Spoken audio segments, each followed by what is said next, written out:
안녕하세요 시청자 여러분, CJB 교양 강좌의 MC 전준호입니다. 삶의 깊이를 더하고 시야를 넓히는 CJB 교양 강좌. 오늘도 지난 시간에 이어 보석감정사 권호덕 대표님과 함께하는 보석 이야기가 계속됩니다. 오늘은 지난 시간보다 조금 더 흥미로운 주제입니다. 바꾸기 쉽지 않은 오래된 주얼리의 변신, 주얼리 재세팅인데요. 또 다른 형태로 한 세대 더 숨쉬는 보석들의 이야기, 지금 만나보겠습니다. 대표님.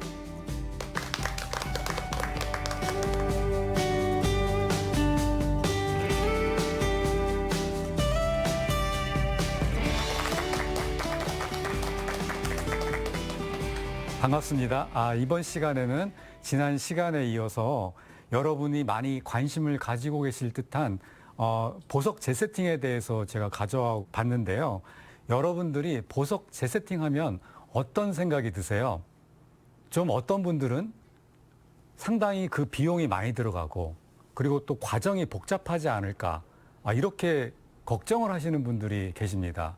그래서 이 사례를 제일 먼저 보여드리는데, 아주 오래 전에 예물로 받았던 사파이어 세트가 예전에는 금값이 저렴했기 때문에 저렇게 금중량을 많이 실어서 제작을 하였습니다. 부담스럽게 느껴져서 사용을 하지 않고 보관만 해두었다가 전혀 새로운 모습으로 재세팅을 하기를 원하셨고, 이렇게 체인을 연결해서 목걸이를 만들어 드리고, 그리고 나머지 부분은 모두 그대로 사용해서 뒷부분에 칩만 달아가지고 여러 개의 귀걸이로 재세팅을 해드린 경우입니다.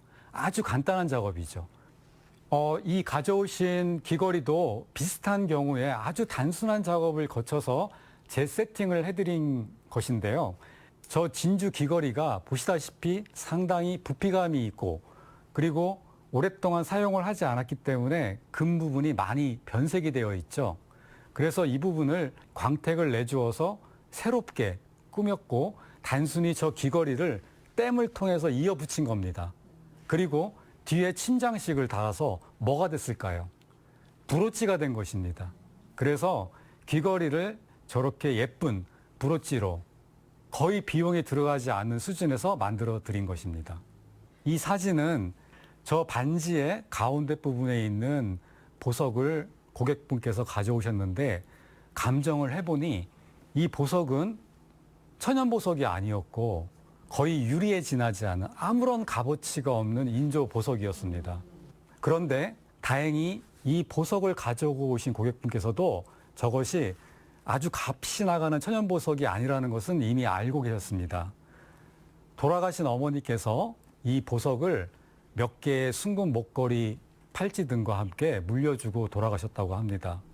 그래서 이 고객분께서는 이 인조보석을 예쁘게 디자인을 해서 돌아가신 어머니를 오래오래 기억하면서 즐겨 착용을 하고 싶다라고 제작을 의뢰한 것입니다.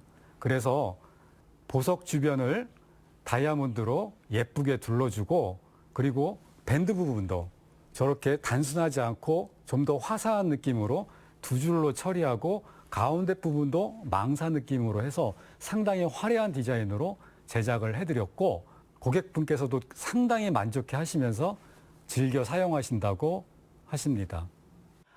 이건 커프링크스입니다. 예전에 금값이 저렴했을 때는 남자분들이 예물로 많이 받았던 것입니다. 어디에 하는 건지는 아시죠? 예, 남자분들 와이셔츠 소매에 단추 대용으로 사용했던 것인데 요즘은 많이 사용을 하지 않죠. 그래서 가운데 다이아몬드를 빼서 이렇게 두 개의 목걸이로 제작을 한 경우입니다. 두 개의 목걸이가 좀 달라 보이지 않나요? 네, 왼쪽에 있는 목걸이는 위에 작은 연고리를 달아서 체인이 부드럽게 왔다 갔다 하게 만든 것이고, 오른쪽에 있는 목걸이는 양쪽에 연고리를 달아서 체인을 고정시킨 것입니다. 이 두 개의 목걸이는 서로 장단점이 뚜렷한데요. 취향에 따라서, 성향에 따라서 취사 선택을 하시면 됩니다.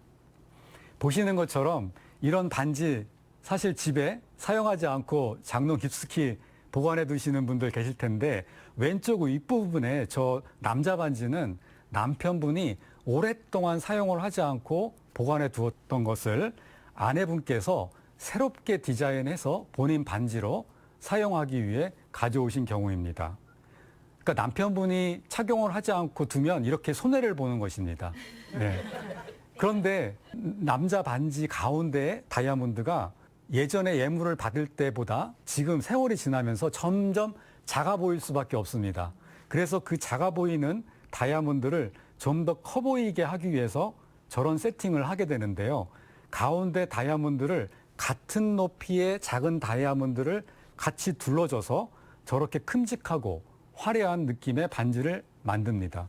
그리고 옆에 다이아몬드도 그대로 빼서 저렇게 가드링을 하나 더 해서 겹반지로 사용을 하게 되면 아주 색다른 분위기를 연출을 할 수가 있습니다. 오른쪽의 반지도 주변에 크고 작은 다이아몬드를 그대로 재사용을 해서 보시는 것처럼 둥근 모양이 아닌 독특한 육각형 모양으로 색다른 디자인으로 세팅을 해드린 겁니다. 예전에는 저렇게 큼직하고 화려한 느낌의 남자 반지이더라도 저렇게 색깔이 들어간 유색 보석을 곁들여서 제작을 많이 했었습니다. 남편분의 반지를 아내분이 저렇게 모두 다이아몬드를 활용해서 화려한 느낌의 새롭게 디자인을 해서 사용을 하는 경우가 아주 요즘은 많습니다. 이번 경우는 두 개의 반지를 가져오셨는데 하나는 다이아몬드가 크고 하나는 다이아몬드가 작았습니다. 그런데 똑같은 크기의 십자가 목걸이를 만들기를 원하셨고 큰 다이아몬드는 그대로 네기퉁이를 물려주고 작은 다이아몬드는 작은 다이아몬드를 좀 키우기 위해서 금 부분으로 싸주고 결과적으로 같은 크기의 십자가 목걸이로 제작을 해드린 경우입니다.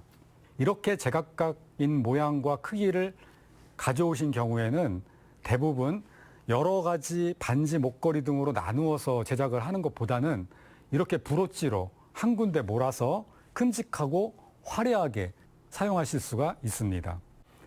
예전에는 다이아몬드 세트 다음으로 결혼식에 아주 필수적으로 받았던 루비 세트입니다. 가운데 부분에 루비와 다이아몬드를 그대로 빼서 이렇게 심플한 디자인의 반지로 재세팅을 하고 나머지 대부분의 금은 따로 처분해서 다른 제품을 구입하는데 사용하신 경우입니다. 이처럼 비슷한 경우의 루비 세트인데요. 이번에는 루비가 좀 더 많은 개수가 세팅되어져 있었습니다. 그래서 이렇게 큼직하고 화려한 디자인의 귀걸이로 재세팅을 하길 원하셨습니다. 그래서 가운데 색깔이 약간 들어가 있는 다이아몬드를 곁들여서 크고 화려한 디자인의 귀걸이로 재세팅을 해드린 겁니다. 그런데 여러분도 아시다시피 저렇게 크게 귀걸이를 제작을 하면 어떤 문제점이 있을까요? 무거워서 사용을 하기가 힘듭니다. 그래서 이번에는 저렇게 망사 처리를 하게 되면 상대적으로 적은 중량의 금을 사용하고도 가벼운 느낌의 큼직한 화려한 귀걸이를 사용할 수 있다는 장점이 있습니다. 이번에는 이렇게 천연 사파이어와 그리고 아주 예쁜 색깔의 산호입니다. 물들이지 않은 산호이기 때문에 굉장히 귀한 산호인데요. 아주 보관 상태가 좋아서 이렇게 멋진 반지로 재세팅을 해드린 경우인데 저 사파이어는 색깔이 아주 검푸른 색깔을 띠고 있죠. 상대적으로 덜 검푸른 푸른 색깔의 사파이어에 비해서는 가격이 저렴합니다. 저런 색깔의 사파이어는 호주에서 많이 나오는데 색깔 자체가 검푸르기 때문에 잉크 사파이어라고 우리가 흔히 부릅니다. 에메랄드는 긁힘에 견디는 힘인 경도는 매우 높은데 깨짐에 견디는 힘인 강도는 매우 약한 보석입니다. 그래서 심지어는 초록색 닭설탕이라는 별명이 붙을 정도로 아주 약한 보석입니다. 그리고 안에 내포물, 즉 불순물도 상당히 많이 들어가 있는 보석이고 안에 균열 또한 심해서 이 균열을 가려주기 위해서 오일 처리를 많이 하는 보석입니다. 그래서 특히 이 에메랄드는 강한 보석, 예를 들어 다이아몬드, 루비, 사파이어 이런 보석과는 절대 같이 보관을 하시면 안 됩니다. 따로 보관을 하셔야 되고 그리고 오일 처리를 대부분 하기 때문에 초음파 세척도 절대 하면 안 되는 그런 보석입니다. 그래서 이거를 가져오신 고객분께서는 좀 더 크고 화려한 디자인을 원하셨기 때문에 보시는 것처럼 저렇게 색깔이 들어가 있는 다이아몬드 많이 사용하죠. 상대적으로 가격이 저렴하기 때문에, 그리고 독특한 분위기를 연출할 수 있기 때문에 주로 사용을 합니다. 그리고 작은 크기의 에메랄드를 같이 곁들여서 이렇게 화려하고 큼직한 에메랄드 반지를 제작을 해드렸습니다. 이번엔 반대로 예전에 에메랄드 반지를 세팅을 할 경우에는 큼직하고 화려하게 디자인을 한 경우가 많았습니다. 그런데 어머니께서 딸에게 좀 더 심플한 디자인으로 재세팅을 해서 선물을 하고자 하셨고, 보시는 것처럼 클래식하면서도 아주 단순한 디자인으로 이렇게 세팅을 바꿔본 경우입니다. 이번엔 진주입니다. 진주는 보시는 것처럼 색깔이 다양한 흑진주, 백진주, 그리고 저렇게 노란 진주, 이렇게 여러 가지 색깔을 지닌 진주를 이용해서 장신구를 만들죠. 그리고 가운데 보시면 좀 더 특이하게 저렇게 동그랗지는 않지만 광택이 있고 저렇게 색깔이 이쁜 저런 진주를 뭐라고 부를까요? 못난이 진주 맞습니다. 그리고 바로크 진주라고도 부릅니다. 저렇게 생긴 진주도 다른 보석과 같이 곁들여서 이렇게 특이하고 예쁜 그런 반지를 꾸밀 수가 있습니다. 다음 보시겠습니다. 진주는 크게 세 가지로 나눠볼 수가 있는데요. 천연진주, 양식진주, 그리고 핵진주로 나눌 수가 있습니다. 천연진주는 이제는 우리가 더 이상 볼 수가 없습니다. 매우 귀한 진주고요. 핵진주는 말 그대로 사람이 공장에서 인위적으로 만든 인조 진주입니다. 그래서 상당히 가격이 저렴하기 때문에 주로 액세서리 같은 제품을 만들 때 사용을 합니다. 양식 진주는 일본의 미키모토 코키치라는 분이 20세기 초에 진주 양식에 성공을 하게 됩니다. 이렇게 됨으로써 전 세계 보석 시장에 진주를 대중화를 시켰기 때문에 더 이상 그래서 천연 진주를 생산을 못하는 겁니다. 시장 경쟁력을 잃었기 때문인 거죠. 그래서 우리가 보통 보는 진주는 대부분 양식 진주가 보석용으로 사용이 되고, 양식 진주는 다시 바다에서 나오는 해수 진주와 민물에서 나오는 담수 진주로 나뉩니다. 담수 진주는 여러분이 많이 들어보셨을 그 바풀 진주. 네, 그런 형태로 많이 나오고 중국에서 많이 생산이 되는데 그 가격이 상당히 저렴해서 많은 양이 사용이 되는 그 비드 목걸이, 이런 형태로 시중에 많이 거래가 되고 있습니다. 그리고 해수 진주는 그 크기가 10mm를 기준으로 10mm보다 작은 것은 아코야 진주, 그리고 10mm보다 큰 것은 남양 진주라고 부릅니다. 일본에서 주로 좋은 질의 진주가 생산되는 저 아코야 진주는 분홍빛을 띠는 특징이 있고, 남태평양 지역에서 생산이 되는 남양 진주는 상대적으로 갈치빛을 띠고 있습니다. 산호는 예로부터 우리나라에서 부부의 금수를 두텁게 해준다고 해서 특히 1970년대, 80년대에는 예물에 필수적으로 꼽혔던 그런 보석입니다. 놀이개에서 저 산호를 빼서 목걸이와 브로치를 같이 겸용으로 사용할 수 있게끔 세팅을 해드린 경우고요. 오른쪽에 보시면 저 산호 쌍가락지를 자세히 보시면 가운데 박쥐 문양이 있습니다. 박쥐 문양은 행복을 상징합니다. 예물로 금가락지나 저런 산호 가락지를 받을 때 대부분 보면 가운데 저런 박쥐 문양이 새겨져 있는 걸 많이 보실 수가 있을 겁니다. 산호는 세계 바다의 수온이 점점 증가를 하게 되면서 그 개체수가 점점 줄어듭니다. 그리고 백화현상이라고 해서 하얗게 변하는 현상을 많이 일으킵니다. 그래서 왼쪽에 보시는 것처럼 저렇게 예쁘고 붉은색의 산호는 보기가 너무 귀해졌습니다. 그리고 이처럼 하얗게 변한 백화현상을 일으킨 산호를 요즘은 많이 보실 수가 있는데요.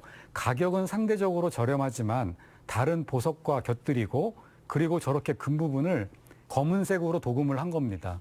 그래서 이렇게 색다르게 브로치로 꾸미면 아주 멋진 작품을 얻어낼 수가 있습니다. 다음은 오팔입니다. 오팔 하면 무엇이 떠오르시나요? 보시는 것처럼 저렇게 화려한 무지개 빛깔이 떠오르는 걸 많이 보셨을 겁니다. 하지만 이렇게 무지개 빛깔이 많이 떠오르는 오팔은 생각보다 아주 귀합니다. 우리가 채굴하는 오팔은 저렇게 무지개 빛깔이 없는 오팔이 대부분 채굴이 됩니다. 그런데 가져오신 오팔은 상당히 질이 좋고 무지개 빛깔도 너무나 많이 올라오는 좋은 오팔이었기 때문에 저것을 이용해서 저렇게 새롭게 팔찌로 세팅을 바꾸어 드린 경우입니다. 앞에 보셨던 것처럼 오팔이 그렇게 무지개 빛깔이 많이 올라오는 그런 화이트 오팔만 있는 것이 아닙니다. 이런 오팔 혹시 보셨었나요? 이것도 오팔입니다. 이 오팔은 특유의 오렌지 빛깔을 띠고 상대적으로 투명한 오팔인데요. 이런 특이한 오팔은 멕시코에서 많이 생산이 됩니다. 그래서 우리가 이 오팔을 멕시코 오팔 또는 파이어 오팔이라고 부르는데 이처럼 다양한 모양의 오팔을 여러 가지 장신구를 꾸미는데 사용을 합니다. 다음 보시겠습니다. 이것은 터키석입니다. 터키석은 이란, 이집트 등지에서 주로 나옵니다. 정작 그 이름대로 터키에서는 거의 나오지가 않습니다. 그런데 예전에 터키의 이스탄불에 이 터키석이 모두 모아지고 여기에서 유럽 또는 전 세계 등지로 수출이 되었습니다. 그래서 자연스럽게 터키석이라는 이름을 갖게 된 것입니다. 그래서 가져오신 터키석을 이용해서 주변에 저렇게 색깔이 들어가 있는 다이아몬드를 사용해서 예쁜 모양의 목걸이로 세팅을 해드렸습니다. 이것 또한 터키석과 더불어 비슷한 종류의 준보석료로 분류가 되는 라피스 라줄리입니다. 색깔이 아주 짙푸르고 매력적인 보석인데요. 주로 양질의 이런 라피스 라줄리는 아프가니스탄에서 많이 생산이 됩니다. 왼쪽에 보시면 아주 독특한 모양의 삼각형 라피스 라줄리를 이용해서 주변에 사파이어와 다이아몬드를 곁들인 이런 반지를 꾸며 보았고요. 오른쪽에 둥근 타원형의 라피스 라줄리를 이용해서 팔찌로 만든 것입니다. 이번엔 호박입니다. 호박은 많이 보신 보석이죠. 호박은 송진과 같은 식물의 수액이 아주 오랜 기간 동안에 걸쳐서 화석화가 돼서 만들어진 유기질 보석입니다. 호박은 보시는 것처럼 저렇게 큼직하고 또 비정형의 아주 제각각인 모양으로 많이 가져오시고 세팅을 하는 경우가 많은데요. 왼쪽에 보시는 것처럼 몇 개의 진주와 다이아몬드를 같이 곁들여서 이렇게 예쁜 브로치를 만들어 드렸고, 오른쪽은 그 호박의 모양을 그대로 따서 금으로 감싸주고 독특한 모양의 목걸이로 제작을 한 경우입니다. 호박은 그 투명도와 색깔에 따라서 크게 두 가지로 나뉩니다. 왼쪽처럼 상대적으로 불투명하고 저렇게 노란 색깔을 띠는 호박은 밀화라고 부르고, 오른쪽처럼 상대적으로 투명하고 갈색을 띠는 호박은 금파라고 부릅니다. 이번엔 비취입니다. 이런 예쁜 초록색을 띠는 비취를 이용해서 화려한 느낌으로 브로치를 만들어 보았고요. 오른쪽은 이런 비정형 형태의 비취를 가져오시는 경우가 아주 많은데, 목걸이를 만들 때 위에 부분에 연고리를 사용하지 않고 보시는 것처럼 저렇게 곤충 모양으로 고리를 만들어 목걸이로 제작을 해드린 경우입니다. 여러분, 여기 보이시는 이 꽃 모양의 아름다운 보석은 과연 어떤 보석일까요? 상아. 맞습니다. 이 보석은 상아인데요. 이 상아는 산호와 마찬가지로 자연보호 차원에서 더 이상 우리가 보석용으로 사용하기가 어렵습니다. 예전에는 이런 상아도 보석용으로 즐겨 사용을 했었는데 여전히 거래가 되고 있는, 시중에서 보실 수 있는 상아는 점점 가격이 올라가고 쉽게 구할 수가 없기 때문에 상아 브로치는 아주 귀한 제품입니다. 바쁜 일상 속 노래 한 곡 불러보는 시간, 전준호의 노래교실. 오늘은 저의 곡 그대를 난이라는 감성 발라드를 준비해 왔습니다. 발라드 어렵지 않아요. 쉽게 기억할 수 있는 포인트가 있으니까요. 잘 따라오세요.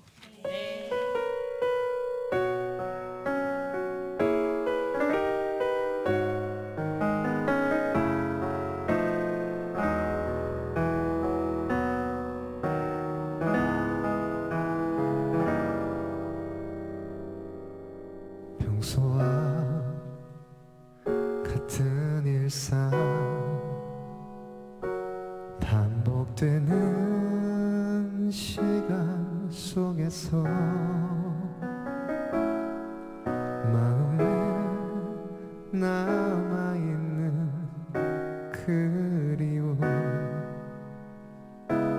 마음들 모두 그대를 난 잊지 못해 힘든 시간들 그리워도 어쩔 수 없잖아 내가 자초한 일인걸 그댈 잊으려 애써 보지만 세상이 꺼진 듯 눈을 가려도 보여 그 언젠가 다시 돌아봤을 때 참아볼게 쉽진 않겠지만 여기까지인 거야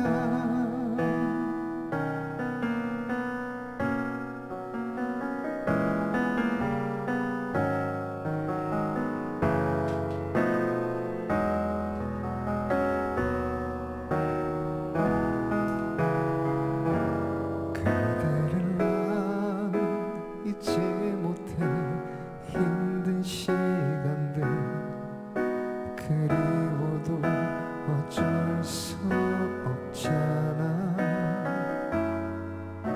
내가 자초한 일인걸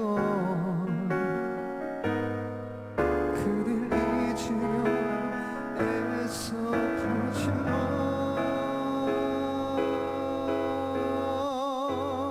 세상이 꺼진 듯 눈을 가려도 보여 그 언젠가 다시 돌아봤을 때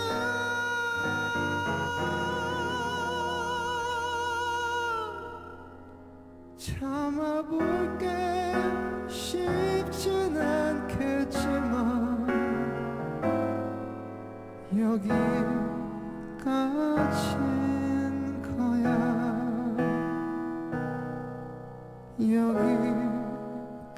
여기까지인 거야 혹시 보석 재세팅에 대해서 뭐 궁금하신 점이 있으시면 질문해 주세요. 네, 오늘 강의 잘 들었고요. 다양한 보석들에 대해서 공부도 많이 했는데, 집에 흔히 있는 진주는 평상시 어떻게 관리하는 게 좋은지 궁금해요.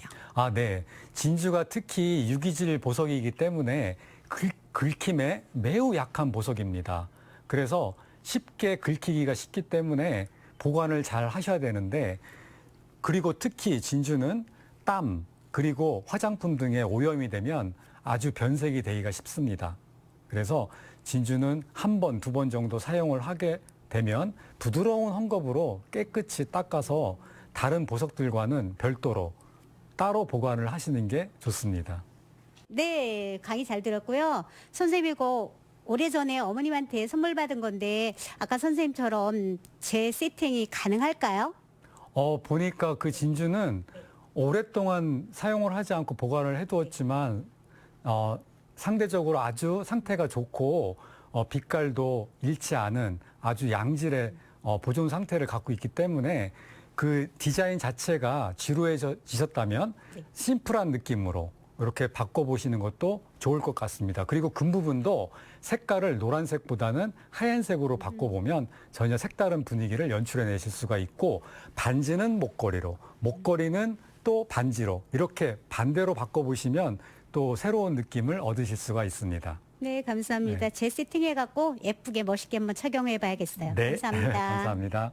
선생님, 저는 다이아몬드 반지가 예전이랑 요즘에 이렇게 디자인이 트렌드가 어떻게 바뀌는지가 궁금해요. 아, 네.